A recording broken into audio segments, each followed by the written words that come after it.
Good evening. My name is John Henry Crosby, and I'm the founder and director of the Dietrich von Hildebrand Legacy Project. It's a great pleasure to be here with you tonight, and it's an honor to be in collaboration with such a distinguished partner as First Things Magazine. I want to welcome all of you, and in a special way, I also want to greet those of you who are watching this presentation via our live webcast. So, from Hilderbrand into the 21st century. Just a word about the Hilderbrand Project before we begin this evening's presentation. Our mission is twofold.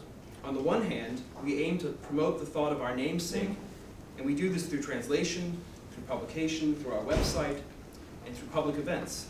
On the other hand, we aspire to do more than simply to preserve von Hildebrand's thought. We want to present his seminal ideas for consideration in public discourse. We want to see his ideas challenged, tested, applied. Above all, we want the thought and the witness of von Hildebrand to infuse new vitality into the philosophical, religious, political, and yes, even the aesthetic and artistic debates of our particular historic moment. Now, we, as our name suggests, a legacy project, yet we view the legacy of von Hildebrand not only as a treasury to be preserved and protected, we also, and in a special way, view the many different aspects of his legacy as seeds to be planted, nurtured, even grafted together with the contributions of other major voices. So this evening's lecture is offered in the spirit of both aspects of our mission. We want to present some of von Hildebrand's most important insights to those of you who may know him only by reputation. But we want also to invite each of you to consider these ideas in terms of their applicability to the great questions that confront us as believers, as intellectuals, and as citizens. I can only express my deepest gratitude to Rusty Reno and to his immensely generous and helpful colleagues, especially to Denise Vaccaro. I don't know where she is, but I understand she makes this place run. I also want to thank the three junior fellows who have worked tirelessly to put this evening together, to Matt Cantorino. I don't know where all of you are, but I'm calling out. There you are, Matt Cantorino, to Alex Ozar, and to Mark Mazzulia. So thanks to all of you. In a way, this evening has been a long time in coming. Years ago, I had the privilege of corresponding, not infrequently, but with Father Newhouse. He was always very kind. He always responded to my emails in far less words than I used to write to him, I have to say. Now, I asked him once to characterize Dietrich von Hildebrand as he saw him, and this is what he had to say. He said, there are thinkers who are great in their time, and then there are great thinkers whose time comes and goes. It seems that the time of Dietrich von Hildebrand is coming around again. He was a man of enormous intellectual accomplishment and moral courage who can help equip another generation to make the contribution that we owe to the world. I'd like to think that Father Newhouse would be pleased to see the fruit of this contact he maintained with me during the infancy of the Hilderbrand Project. I think he'd not only be pleased by the gradual emergence of the Hilderbrand Project as a serious and respected contributor to the very same conversations in which First Things has now been a leader for so many years. I think he would recognize that all of us entrusted with leading and supporting both organizations, First Things and the Hilderbrand Project, are committed to the same noble and necessary aim of shedding the light, fundamental reflection on the great questions that every generation is asked to confront anew. And so, without further ado, I'd like to call my friend and collaborator, Rusty Reno, the editor of First Things, to say a word of welcome and to introduce this evening's speaker. Thank you very much.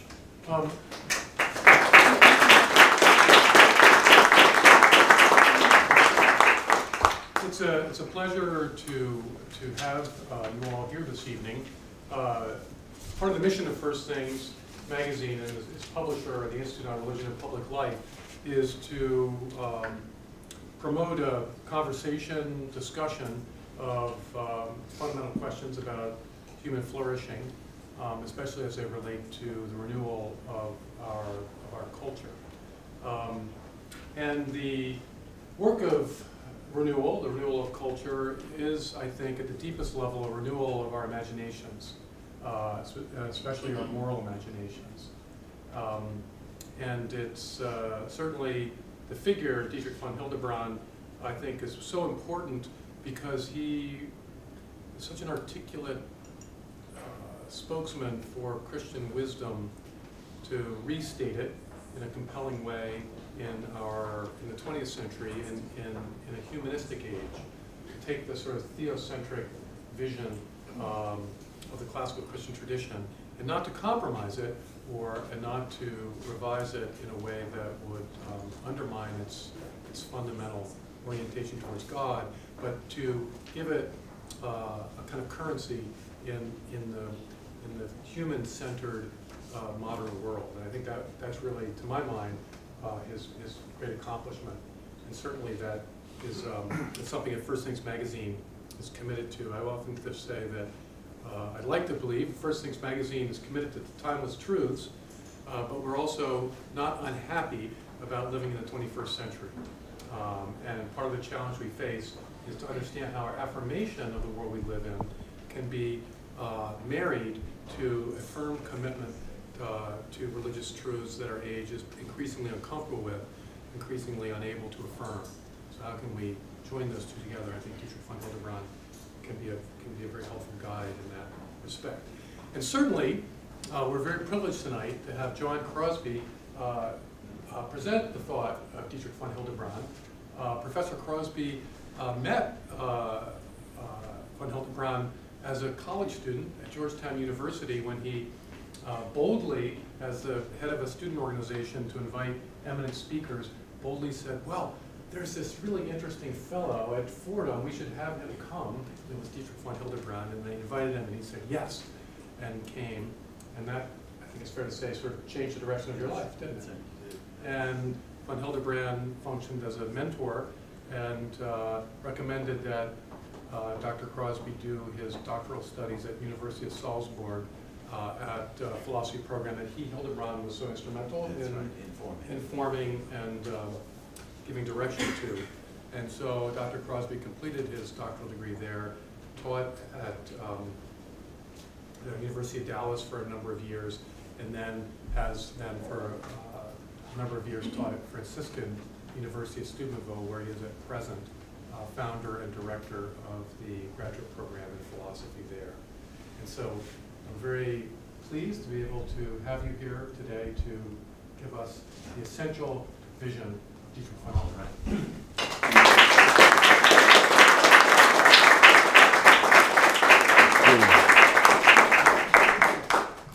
Thank you, Rusty. There are, by my count, let's see, 4 chairs here, 1 here. The one I was sitting in you can have. I won't need it anymore. There's no need, at least not for all of you, to stand.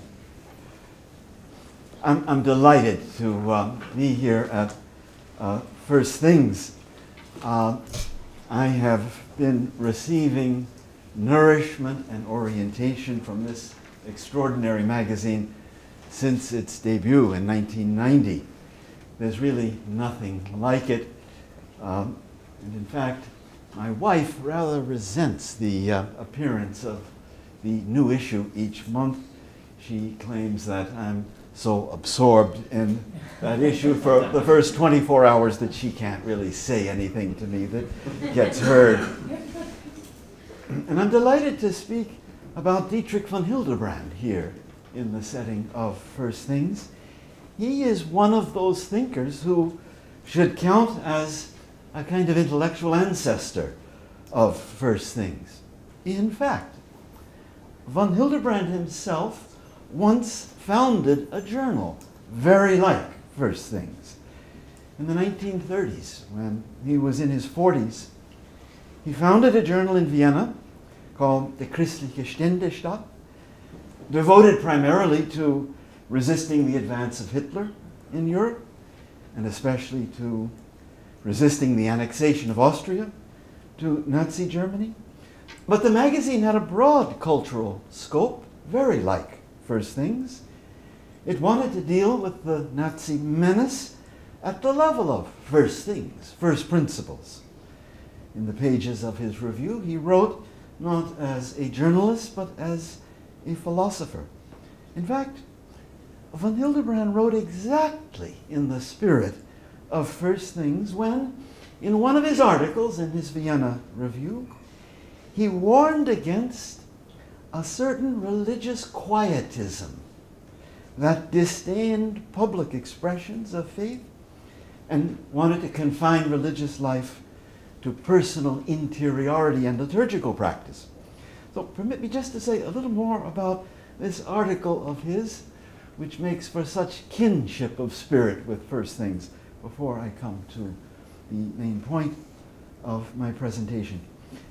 Von Hildebrand understood how this quietism arose in the 30s as a temptation for German Catholics. He thought that it arose from an overly politicized German Catholicism. So, speaking of the Center Party, the German Catholic Party, as it was at the beginning of the 20th century, he said, many Catholics became more involved in working for denominational schools, in getting the state to pay the salary of priests, in securing for Catholics equal access to public positions, and even in securing the power of the Center Party, more than in the strictly religious transformation in Christ of the individual. The spirit of compromise that is inevitable in political life entered too strongly into the religious lives of Catholics. And so it was that even before the rise of National Socialism, Catholics who were really serious about their faith began to call for a depoliticalization of Catholicism. So far, von Hildebrand. Now, he entirely embraced this call, even to the point of speaking of the bankruptcy of political Catholicism in Germany. But he also saw the danger for Catholics in the 1930s in reacting against the excessively politicized Catholicism of earlier years. The best of them were in danger of withdrawing altogether from involvement in political life. So von Hildebrand warned that Catholics must not deal with their past by simply abandoning the public square and failing to bear witness in it against the evil emanating from Berlin. This would be, he says, a Fahnenflucht, deserting the flag. And he wrote, at a time when the Antichrist raises his head in Bolshevism and National Socialism, when Christ is persecuted with a greater hatred than ever before, when there is a revolt not just against the sphere of the supernatural, but against the sphere of the Spirit in general, every Catholic must fight for Christ in the political sphere with full commitment, in season and out of season. He must uphold the requirements of the kingdom of God, which also implies the requirements of the natural law. End of that quote. So von Hildebrand distinguished, just as Father Neuhaus distinguished, between two different kinds of Christian involvement in political life.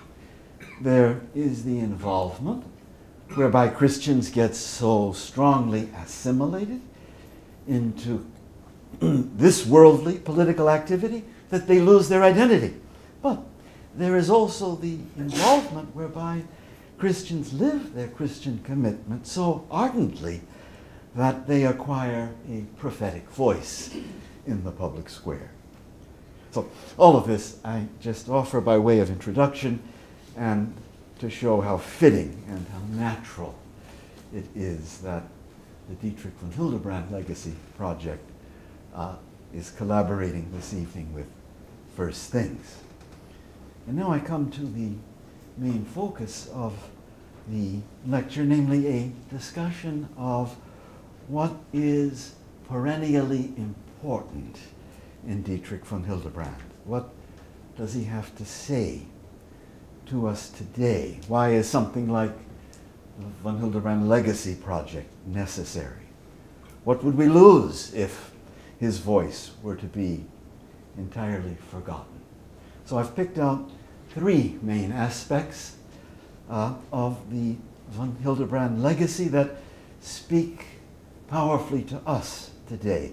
So I'll speak first of Dietrich von Hildebrand as witness, then of him as a personalist philosopher, and then finally of Dietrich von Hildebrand as philosopher of beauty and of the human heart. So to the first. Von Hildebrand was a rare kind of philosopher. He was not just a thinker who was formulating truth. he was also a witness who testified to the truth. Let me explain what I mean by giving you some background to those Vienna years that I just referred to. Von Hildebrand was aware of National Socialism from the time of its first appearance on the German scene. He must have been a well-known opponent of it already in 1923. For in that year, when Hitler tried to seize power in Bavaria, von Hildebrand's name was on a short list of enemies of National Socialism who were marked for execution. As National Socialism revived in the late 20s, von Hildebrand, a professor of philosophy at the University of Munich, became ever more resolute and uncompromising in his public opposition to it. He left Germany for good in March of 1933, just days after Hitler had taken office, and he would never again live in his native country. Von Hildebrand saw in the Austrian Chancellor Dollfuss the only statesman in Europe who was willing to stand up to Hitler. He moved to Vienna and founded a review, the one just mentioned, in which he would do battle with the Nazi ideology in the way that he knew best, namely at the level of philosophical and theological first principles. The first issue of his review appeared in December of '33, and subsequent issues appeared weekly until Hitler entered Vienna in 1938. For over 4 years, von Hildebrand, living in constant danger of assassination, bore witness in the pages of his review. And by the way, his voice was heard not only in Austria, but even in Berlin. In 1937, the German ambassador von Papen sent Hitler an urgent dispatch detailing the work of those anti-Nazi forces in Austria that von Papen calls the worst and most dangerous enemies of the Third Reich in Austria.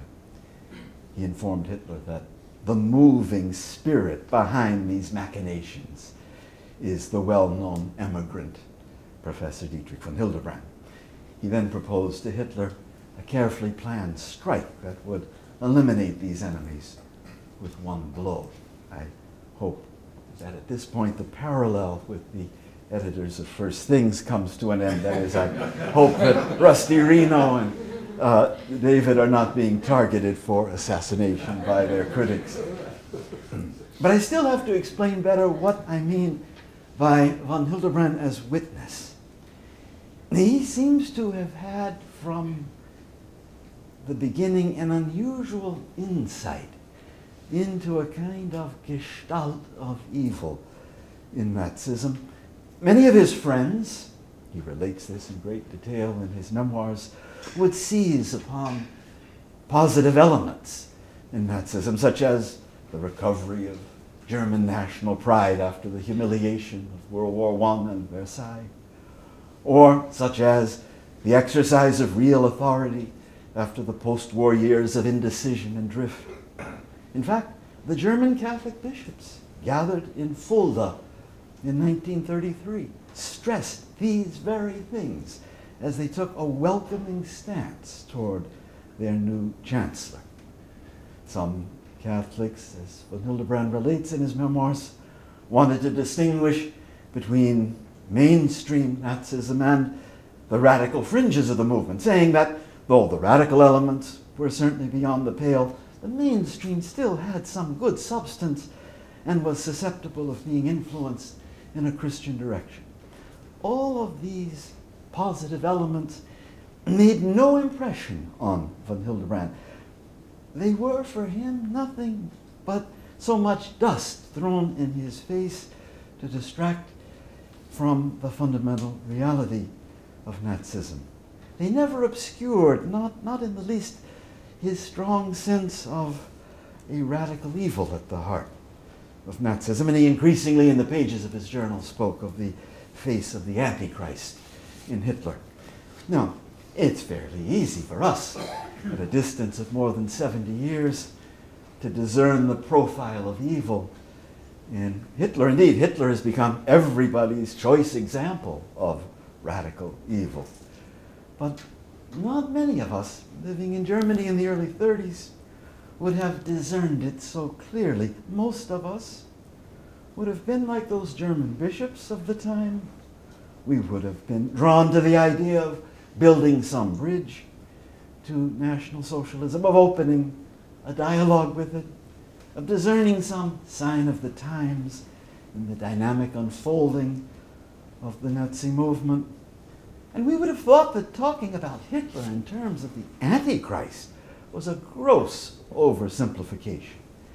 Many of us would have probably felt superior to von Hildebrand with our more nuanced approach to Nazism, and we might have rebuked him for describing it in such primitive black and white terms. We might have even charged him with fundamentalism. Here then is the way that he challenges us. He was entirely capable of making fine distinctions, of preserving subtle nuance, of leaving questions open. He does that kind of thing all the time in his rich philosophical writings. But he also knew that there is a time to take a stand, to say yes to good and no to evil. He teaches us in a way that should not be forgotten that there is a time for the distinguishing of intellectual points, and there is a time for what St. Ignatius called the discernment of spirits. There is a time for discourse and a time for witness. Permit me to share with you an impression I still have from my first encounter with von Hildebrand in 1966. The occasion described by Rusty Reno.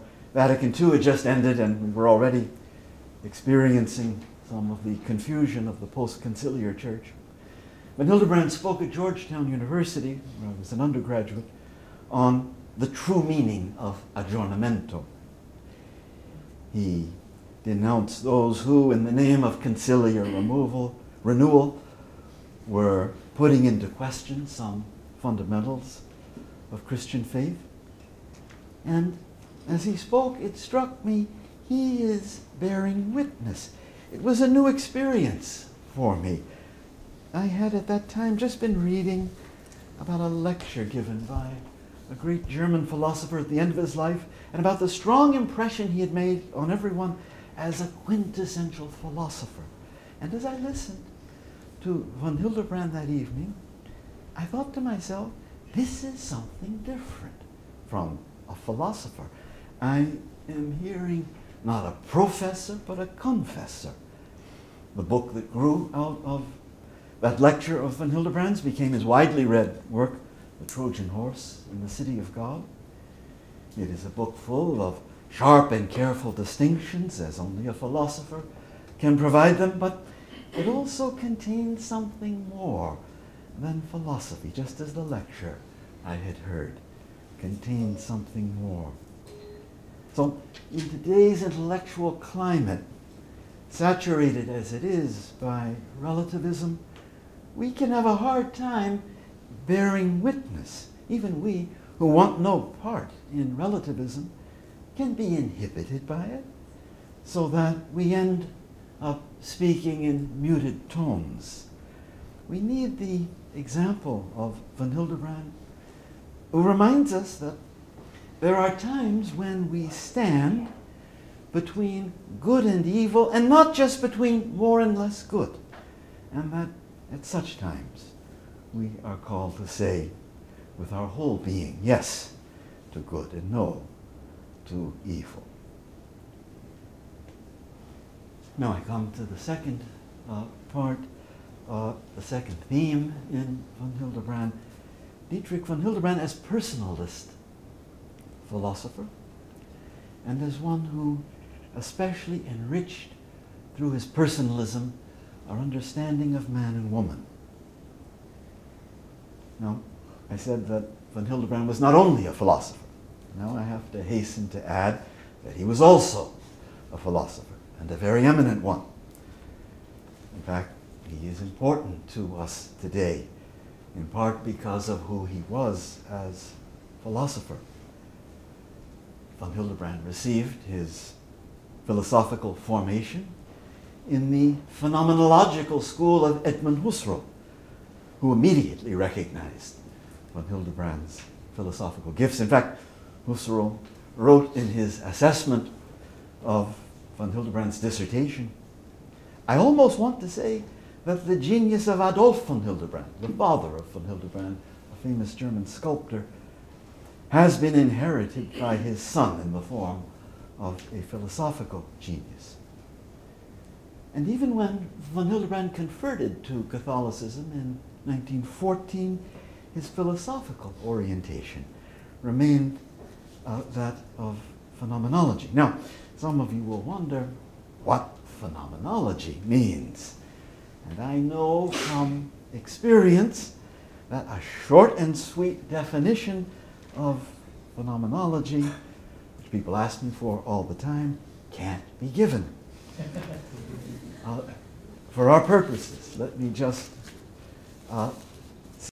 in the hands of von Hildebrand, phenomenology becomes personalism.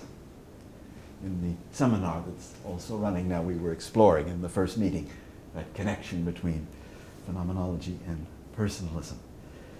Dietrich von Hildebrand's philosophy, like that of John Paul, is centered on the human person.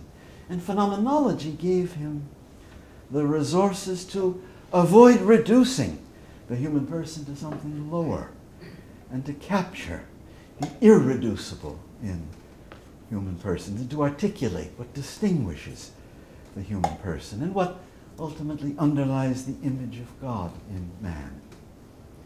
One of his papers in his Vienna Review was entitled "The Struggle for the Human Person," in which he analyzes the fearful depersonalization at work in the totalitarianisms of the time.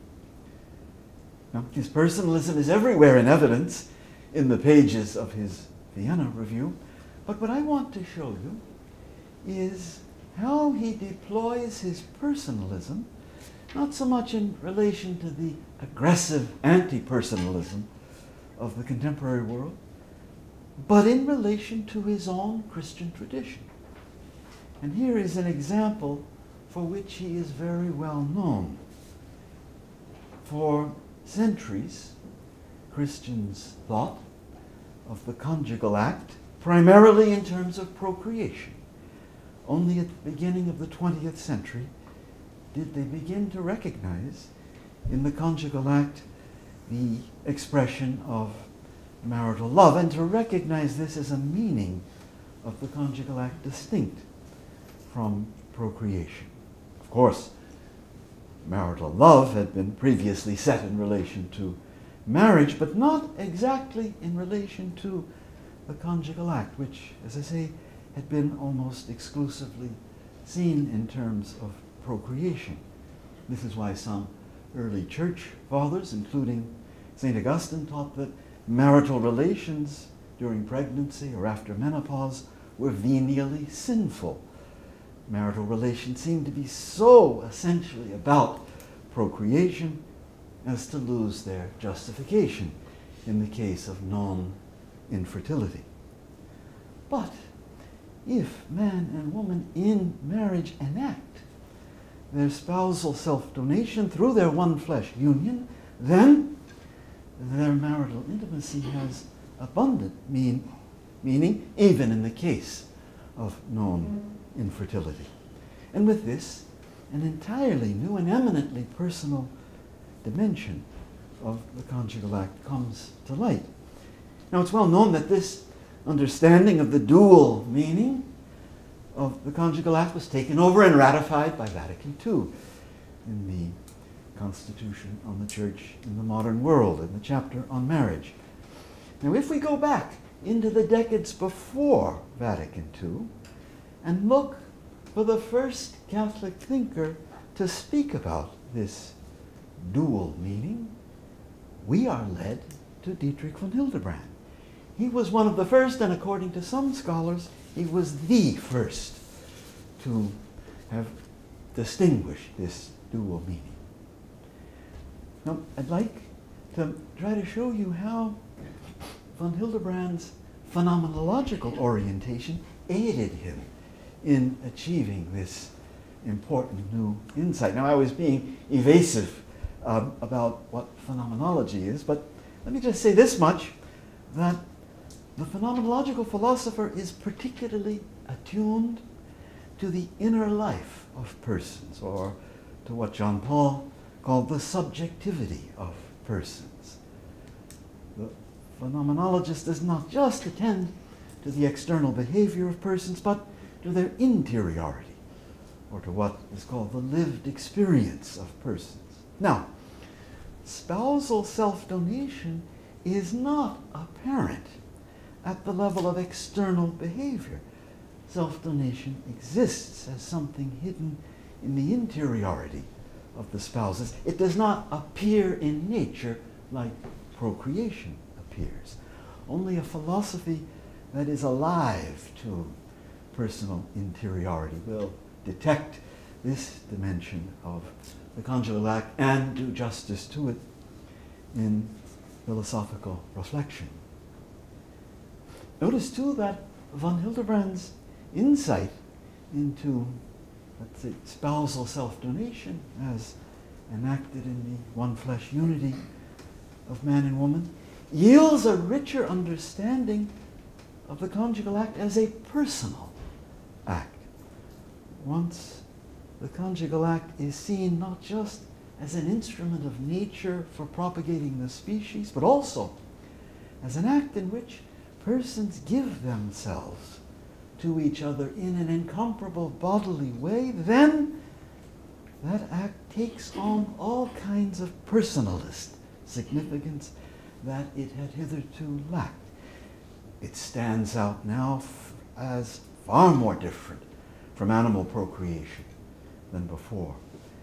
And it becomes vulnerable to different kinds of using of persons. It becomes now endangered by being performed in a loveless way, a danger that was little considered in the procreation-only paradigm. Spouses now face more of a challenge in conducting their conjugal relations in a manner that really respects each other as persons. Here then is one way, one very well-known way in which von Hildebrand's personalism has been an enrichment for those who have felt its influence. Just consider John Paul's theology of the body, which has found such resonance with the men and women of our time. Well, it rests upon that personalist understanding of human sexuality that von Hildebrand first achieved. And so you see why we at the Hildebrand Legacy Project think that this personalism is a precious legacy that must not be lost, that must be more deeply understood and further developed. And in dealing with the challenging issues of gender and sexuality in our time, we will find a rich and not yet exhausted resource in the work of von Hildebrand. Now, if time allowed, I would tell you about some other themes in von Hildebrand's personalism. I might tell you about how he's gone beyond other philosophers in his understanding of the freedom of human persons. And here too we would find the same originality and fruitfulness that we find in his thought on human sexuality. But rather than expand on his personalism, let me use the time that remains to turn in another direction. And let me tell you about the place of beauty in his understanding of the world. So here I come to the third part, von Hildebrand as philosopher of beauty and of the heart. Now when we think of beauty, we first of all think of beauty in art, beauty in nature, von Hildebrand acknowledges all such beauty, and in fact takes it very seriously. But he also discerns beauty on a much vaster scale. And we'll see this by getting acquainted with his idea of value, which stands at the center of his philosophy. Now, by value, he means simply the inner excellence or dignity or preciousness of a being. We will be thinking about value in von Hildebrand's sense if we recall the famous definition that Oscar Wilde gave of the cynic, the one who knows the price of everything and the value of nothing. So we have, in the sense of von Hildebrand, the value of a person's courage or of his or her intelligence, or the value of living beings, or the greater value of conscious living beings. Now, von Hildebrand claims that everything of value, not just works of art, gives off some beauty, has something of the radiance or fragrance that we call beauty. The courage of the courageous person, the mind of the deep thinker has its beauty, and we register that beauty whenever we are filled with admiration for the courageous person or the deep thinker. Now, I wish I had time to explain how, I'll do that in the seminar that continues tomorrow, explain how von Hildebrand's concept of value marks a certain advance over traditional philosophical language of good. And I think I could show that the advance comes in part from the fact that value includes this moment of beauty, whereas good is not included in the same way. But I want to take this discussion of beauty in a somewhat different direction and show you what von Hildebrand's affirmation of beauty leads to in his understanding of the human person. Von Hildebrand is led to take very seriously the affectivity of the person, the heart. He goes so far as to say that the human person is not distinguished from other animals by intellect and will only. Equally important, he argues, is the heart. The traditional view is that our affective energy originates out of our bodily life and is at first unruly and disordered, and that this energy gets ordered and channeled by our intellect and will. But von Hildebrand thinks this fails to do justice to the affectivity of persons. If you are, for example, filled with heartfelt gratitude for some deliverance, your gratitude is not just your will ordering some amorphous affective energy. No, gratitude, the gratitude you feel, is from the beginning engendered by your understanding of some great good for yourself, and is thereby rightly ordered from within. Thus, von Hildebrand holds, to make a long story much shorter, that we have three fundamental centers of personal life, and not just two. Besides the traditionally recognized intellect and will, there is the, for him, co-equal heart. But how exactly, you might ask, is this stress on the heart connected with von Hildebrand's strong sense of beauty? Well, when something discloses itself to us in its beauty, we don't just recognize the beauty intellectually or will to experience it, but we take delight in it and are affectively moved by it. So if we human persons live amidst beauty in the way that von Hildebrand thinks we do, then we cannot fail to be affectively related to the world. So his stress on beauty in his vision of reality corresponds to his stress on the heart. in his vision of the human person. Now, von Hildebrand is known for his work in philosophy of love. Here it is, one of the first fruits of the von Hildebrand Legacy Project. He differs from many other philosophers in his strong affirmation of the affective character of love. He holds that love is not only a commitment of the will.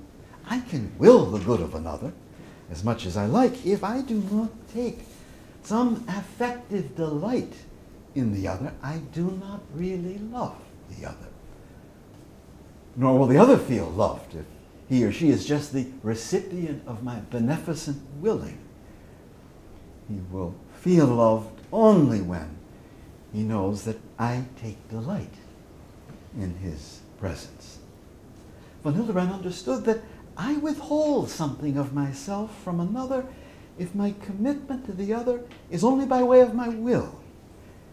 He says that my real self is awakened and engaged in my relation to the other only when I feel something for the other, only when I am affectively moved by the other.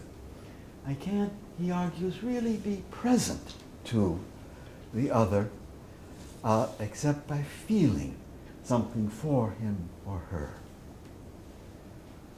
Now, at the same time, von Hildebrand resists the idea that love is blind. He holds that love is, in the language of his value philosophy, a value response, that is, a response to some perceived excellence or goodness in the beloved person. It is, of course, not just some one excellent quality of the other that awakens my love, but a certain excellence of the beloved person as a whole. And here is the point at which I'm driving, this excellence awakens love only when it is experienced in all its beauty. It is, as he says, the Gesamtschönheit, the comprehensive beauty of the beloved person that awakens my love with its affective ardor.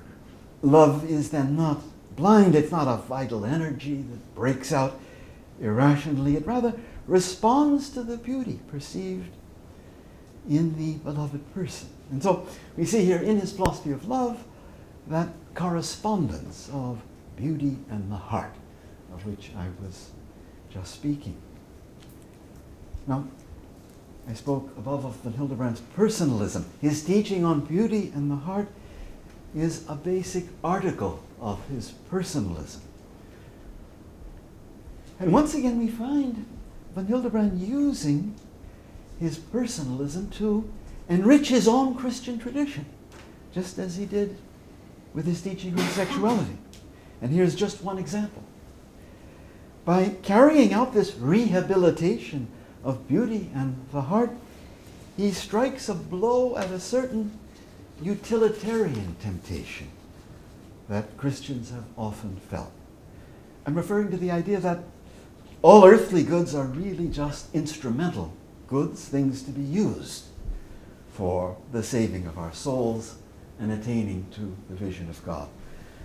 Von Hildebrand objects. He says that whenever I take delight in something of beauty, I relate to that beauty, however finite and earthly it may be, in a radically non-utilitarian way.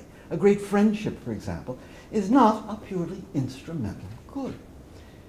Taking delight in the company of my friend is incompatible with instrumentally using him to attain to God.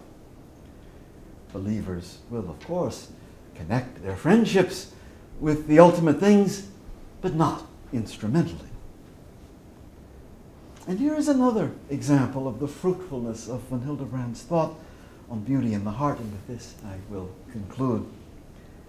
I mentioned his conversion to Catholicism. He had grown up with no religious formation, but early on he was strongly drawn to the Catholic Church, into which he was received in 1914 at the age of 24. And the basis for his conversion was not primarily the study of church history or of Catholic apologetics or even of the Catholic philosophical tradition.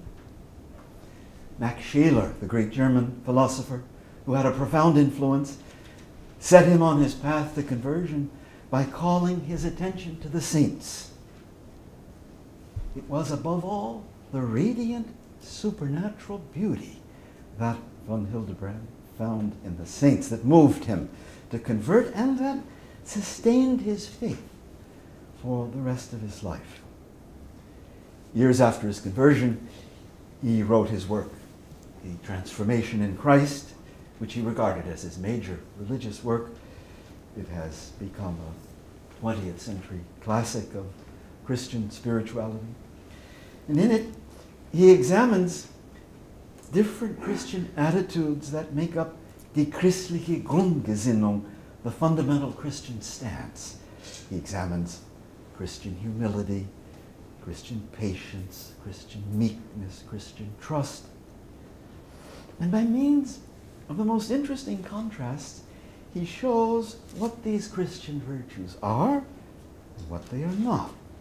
He shows in particular that they cannot be reduced to the natural stances that resemble them. Thus, he shows that humility, to take just one instance, does not start with the immensity of the cosmos and arrive at a sense of myself as a mere speck within such a whole. The lowliness of humility is not set within any such quantitative framework. Humility is also not just a reasonable sense of my limits, together with a glad recognition that many others are more capable than I am. Humility, he argues, arises and can only arise in the encounter with the living God of the Judeo-Christian revelation. And von Hildebrand works out the distinctive supernatural character of humility and the other Christian virtues in such a way, and here I come to the main point, that he shows forth the unearthly beauty of these virtues. It is the same beauty that he had found in the saints. In this work, he is simply reflecting on this beauty, virtue by virtue. I should add that von Hildebrand was far from turning the saints into an object of aesthetic experience. He abhorred all aestheticism. The beauty of the saints was not the main point of their holiness in the way in which the beauty of a work of art is its main point. The beauty of the saints was for him the radiance or fragrance of their holiness, as I have said. But the failure to experience this radiance makes for an impoverished experience of the saints. We get cut off from their lovableness, from their power to motivate our discipleship and to reinforce our faith. Well, you've all heard that significant line of Dostoevsky, "Beauty will redeem the world." Von Hildebrand agrees in the sense that it was the beauty, the supernatural beauty of the Christian saints and the splendor of their virtues that was the single greatest mainstay of his faith. And here we come to a special sense of von Hildebrand's thought on beauty and the heart, of special importance for us at the beginning of the 21st century. If we are looking for moral orientation or for the reinforcement of a beleaguered faith, we will find in von Hildebrand much that illumines our understanding. He was a penetrating critic of relativism in all its forms and an ardent defender of the objectivity of truth and good. In his moral philosophy, he throws new light on the virtues and vices. But there's always something more at work in all of these analyses. he has a special sense for the beauty of truth and the beauty of value. He cannot talk about the truths of religion without bringing out a certain glory that he discerns shining through them, or rather, shining through those persons who live totally committed to them. In the encounter with his work, we can expect to find our religious commitment renewed not only intellectually, but also affectively. There may even be in him the makings of a kind of argument from beauty for the truth of revelation, an argument that the men and women of our time long to hear. Thank you.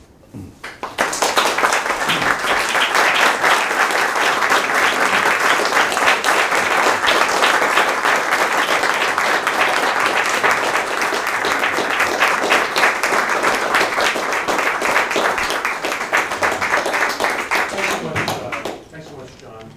We're going to take some time to do some questions. Yeah, sure.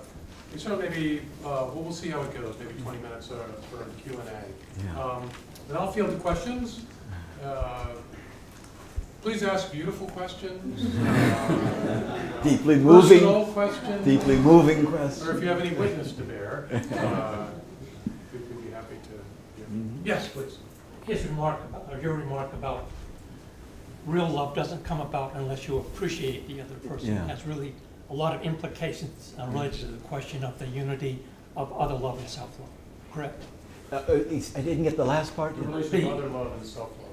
Oh, yes. That question about how do those two go together, that Right. point is a big, evidently is a big, has a lot of implications about that question. Yeah, that's a very important and difficult question, the relation of self-love and love of others. It's addressed in this treatise of his in a very original way in chapter 9. Now, give me the edge of your question with regard to self-love. If you enjoy something, that's good of you, good for you simultaneously. Oh, yes, I see what you mean. Yes. So right. the two are in that act. Right. Both. Right. Yes. That seems that way. The self-love and the self-fulfillment as a kind of reflex of the love of another, the affective love of another. Yes. Compared to when a lot of times self-love seems to be going against yourself. This is not. Yes, that's right. So the point here is that for the properly ordered soul, there isn't a conflict between love of other and self-love. Yes. No, not for von Hildebrand. That he stresses very strongly this other-centeredness, this for the sake of the other, this response to the beauty of the other. So you could think somehow oneself is lost or used in the process, but he has a very deep insight into the coming to oneself that lies just in that self-giving and that affirmation of the other for his own sake. Well, there's no going against yourself in that act you're describing. You're going for yourself just as much as you're going for the other person. Because you get the enjoyment of the same. Right. But you know, von Hildebrand would resolutely say, if I somehow am taking delight in the other or serving the other for the sake of enhancing my own ultimate well-being, then love is disordered. It has to be received as a gift and not intended as the main point. Otherwise, that whole transcendence toward the beloved person and affirmation, which is so life-giving for the other, is compromised. The other doesn't even feel loved when he senses it's all for the sake of my own flourishing. Yeah. Yes.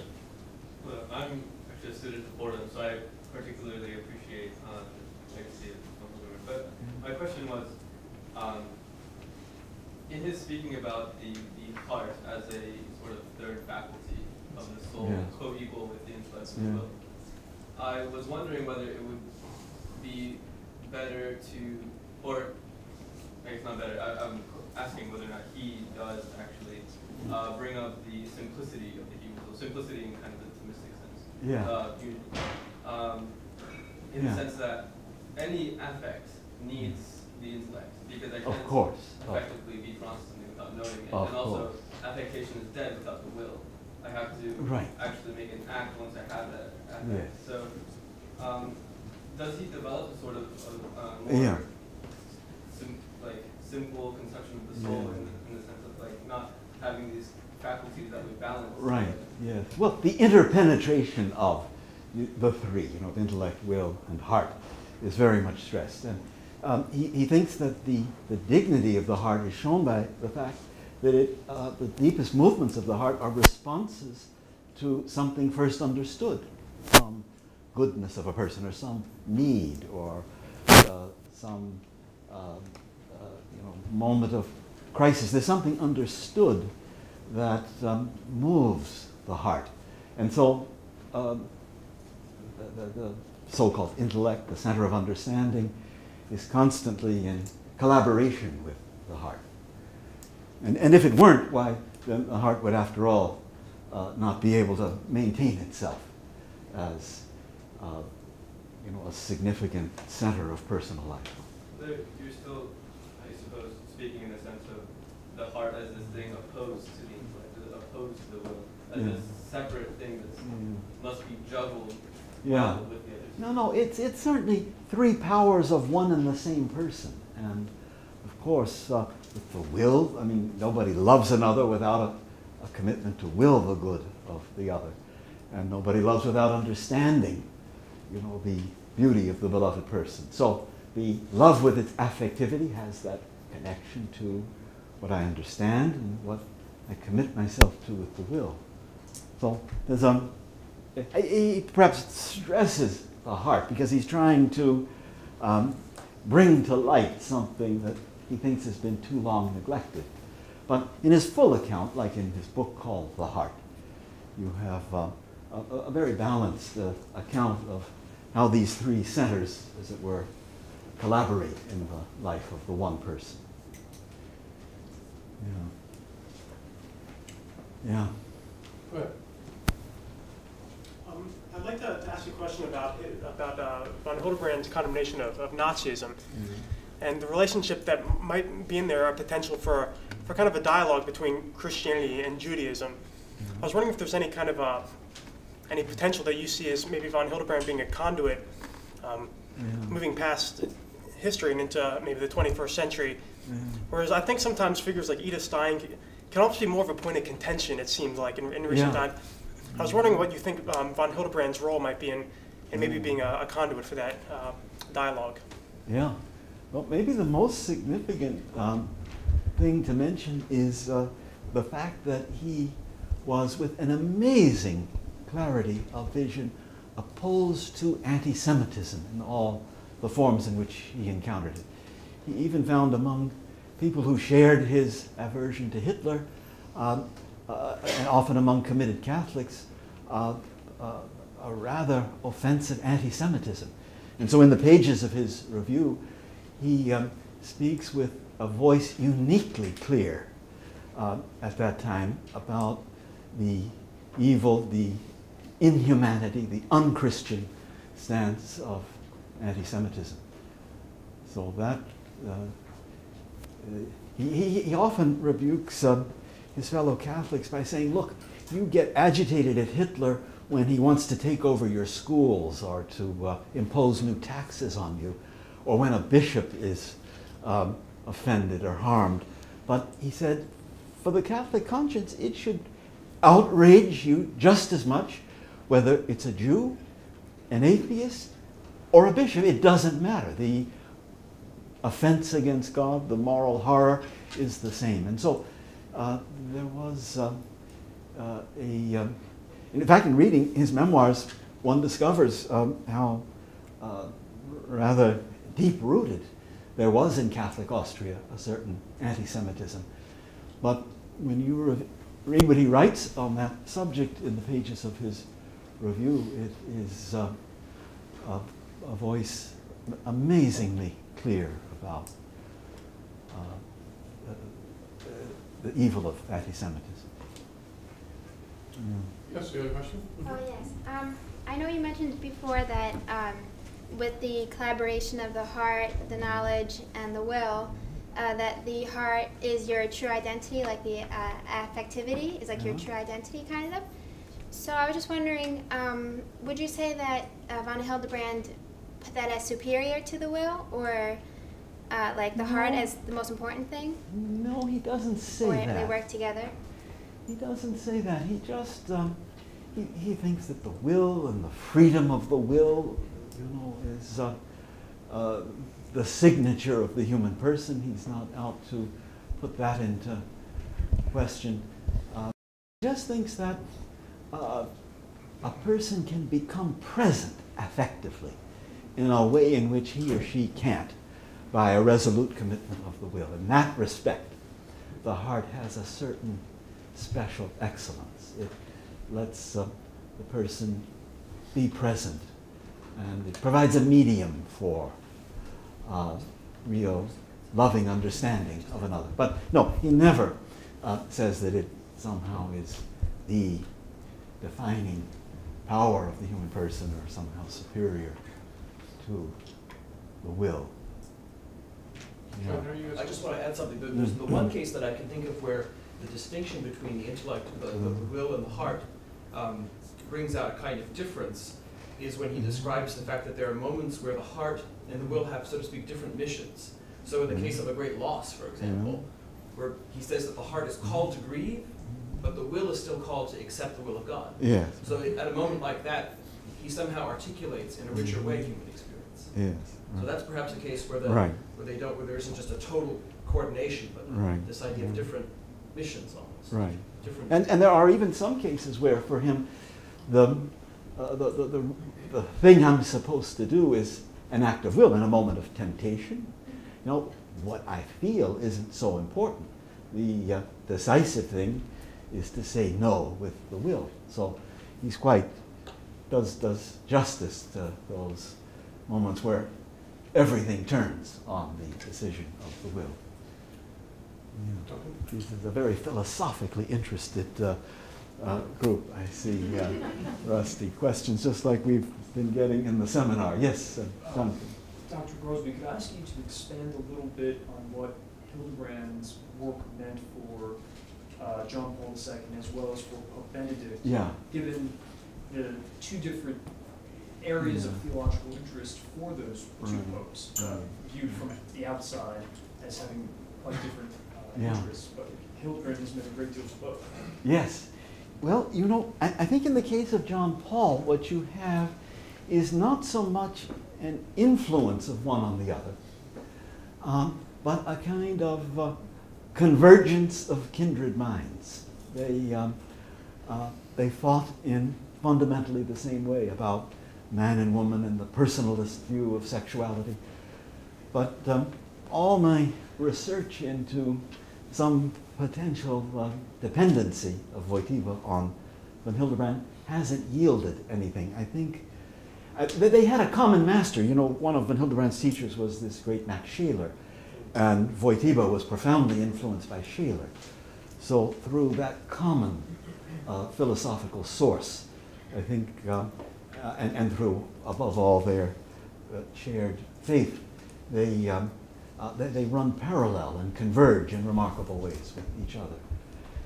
Now, as for Benedict, he does quote von Hildebrand in a number of places and expresses a very great appreciation for his work. They met actually in 1948 when Ratzinger was just a young parish priest in Munich, and von Hildebrand was giving a talk in his first return to Europe after the Second World War, and that was apparently a very strong impression on Ratzinger from what he tells. And I think it's especially von Hildebrand's work, which I mentioned, the transformation in Christ, that Ratzinger cites. Although he also cites the Trojan horse and the city of God, which I had mentioned as well. It was not, I think, a major influence, but an important one on Ratzinger. Yeah. Christopher. We have a question from online. Christian Ducker asks, can we understand the person as the hermeneutical key to the whole philosophy of Dietrich von Hildebrand? Yeah. Well, I'm always suspicious of hermeneutical keys. Yes. Yeah. I think you could just as well say, can we understand the person as the key and leave hermeneutical out and have more or less the same thought?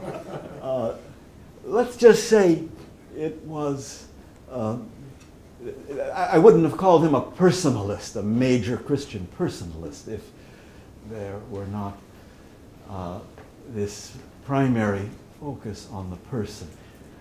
On the other hand, I mean, doesn't focus on the person in the sense of a kind of questionable humanism or man-centeredness.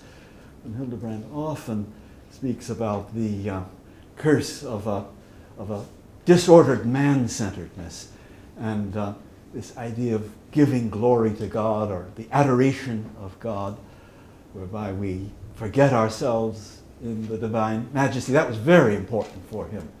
So in that sense, it's the human person before God. Put that way, you can say you're right at the center of von Hildebrand's thought. Yeah. I think I'll ask the last question. Please, Rusty. You, in discussing the witness of von Hildebrand, you really drew attention to his ability to read the signs of the times. Mm-hmm. And you knew him later in life, and he was your mentor. And I wonder if you could comment on what his concerns were as a Christian witness, as a philosophical witness in America, you know, in the last decade of his life. What did he see as the issue that really required the Christian to speak the truth clearly without compromise? Yeah.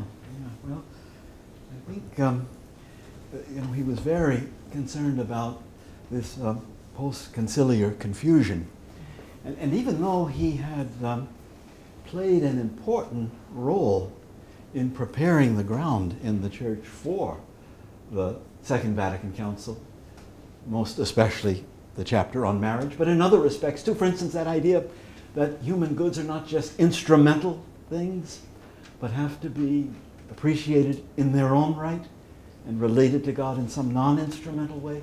That finds some wonderful expressions in Gaudium et Spes, and that also was anticipated by him. But the confusion that was unleashed, as it were, in that post-conciliar period, that grieved him greatly and was the source of